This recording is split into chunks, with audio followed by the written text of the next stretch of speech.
Здравейте, това е Андреас от eSurfer, тук пред нашия магазин в Берлин, Германия. Наскоро направихме видео. Какво е eFoil? Това са дъските, които летят над водата. Днес ще говорим за джетбордове. Имаме различни джетбордове тук от различни компании, като Wakeboards, Radin и Lampuga.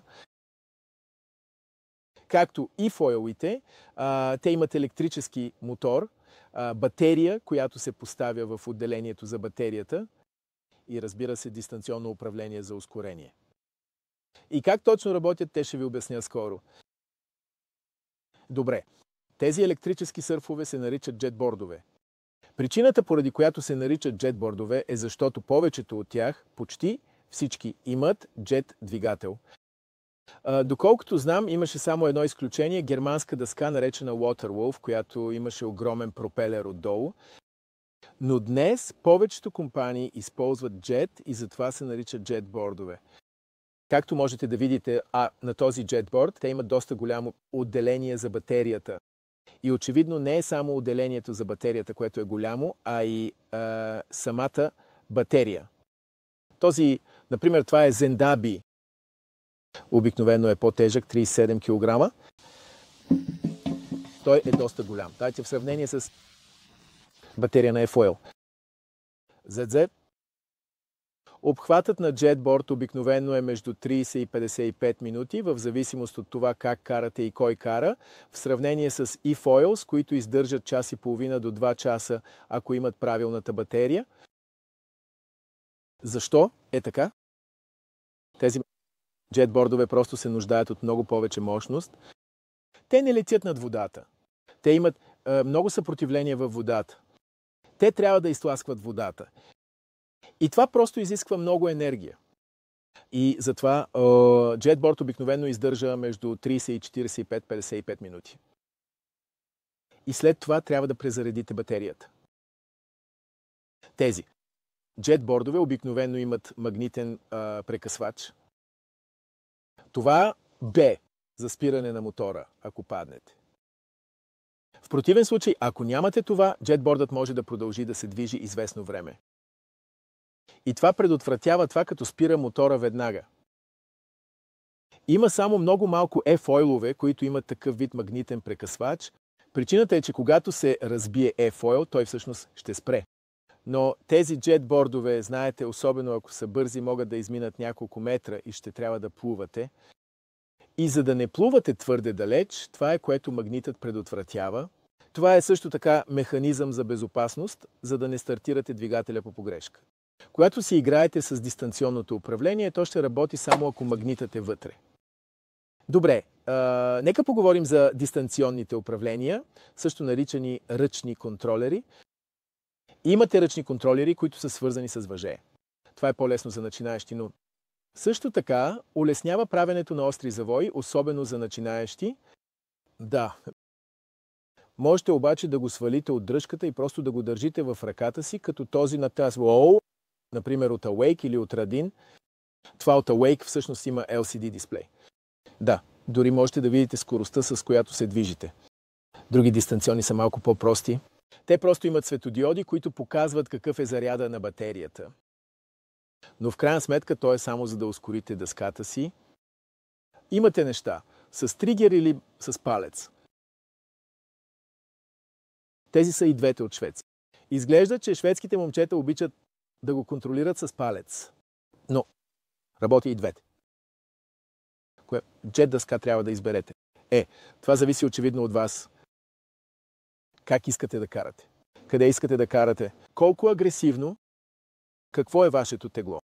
Имате големи дъски като тази. Това е огромно. Много е лесно за каране. Дори за деца е безопасно.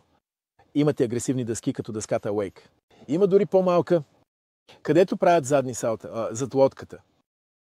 Тази използва каишки за крака, което ви дава много контрол, но от друга страна трябва да влезете и така нататък, така че е много по-трудно за каране. Като цяло може да се каже, колкото по-голяма е дъската, толкова по-лесно е за каране. Колкото по-къса е дъската, толкова по-трудно става. Затова тази голяма дъска също има въже тук, което улеснява начинаещите. Тук няма въже, защото тези момчета искат екшън. тялото. Това е под тяло. От една страна е много удобно, особено за собствениците на лодки. Ако удари лодката, знаете, няма да има никакви повреди. Тук трябва да бъдете малко по-внимателни. От друга страна, това, знаете, е много добро за остри завой. А това под тяло, понеже е толкова закръглено, не е толкова добро за наистина остри завои. Можете да го направите. Има специална техника, подобна на джетски. Но знаете, това определено е по-спортната дъска, а това е по-спокойната дъска. Колко струва джетборда? Ние в eSurfer и обикновено също с eFoil се фокусираме върху премиум марки. В видеото за eFoil обясних точно защо. Накратко, смятаме, че има негативен кръг, по-евтини компоненти, повече случаи на поддръжка, но недостатъчно пари за инвестиции в поддръжка. И става все по-зле и по-зле. И това е, което можете да прочетете във форумите. Затова се фокусираме върху премиум дъски. Цените, това са германски цени, включително ДДС, са около 14 000 за лампуга. Може да достигне до 20 000 с дъската Awake, а дъските Redin са някъде по средата. Така че те са много сходни цените в сравнение с eFoils. За по-евтини дъски, очевидно можете да ги получите от Китай, ако искате. Не съм сигурен дали в крайна сметка това ще излезе по-скъпо. Имаше всъщност компании като Onion, дългосрочен играч, много добре познат. Изглеждаха страхотно, бяха ефтини, по-ефтини продукти, но също така имаха технически проблеми и накрая фалираха. Това е поне последната информация, която имах. Така че ние се фокусираме върху премиум марки и те са ценово ориентирани по целия свят. Около 15 000 евро, както и при eFoils. Разрешени ли са електрическите сърфбордове? И сега говоря за eFoils и JetBoards. В Германия, където сме базирани, в повечето райони, те са разрешени. Очевидно. Трябва да се внимава за ограниченията на скоростта. Трябва ви регистрация вътре. На езерата. Ако отидете на море, не ви е нужна. Има изключения в Германия, като в Бавария на езерата и на Боденското езеро. Това е защото в Швейцария по принцип не се разрешават бордове. Единствената друга страна до Швейцария, за която знам, е Канада, но в Канада това е само за устройства с витло, така че джетбордовете би трябвало да са наред.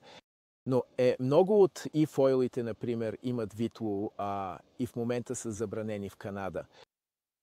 Но има все повече и повече джетове за eFoil и така че това е проблем, който можете да преодолеете в Канада.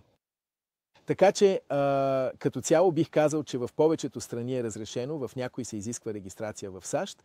Също така, но ви е позволено да карате там, където, например, можете да карате лодки или джетове и така нататък. Добре, това беше моето кратко въведение в джетбордовете.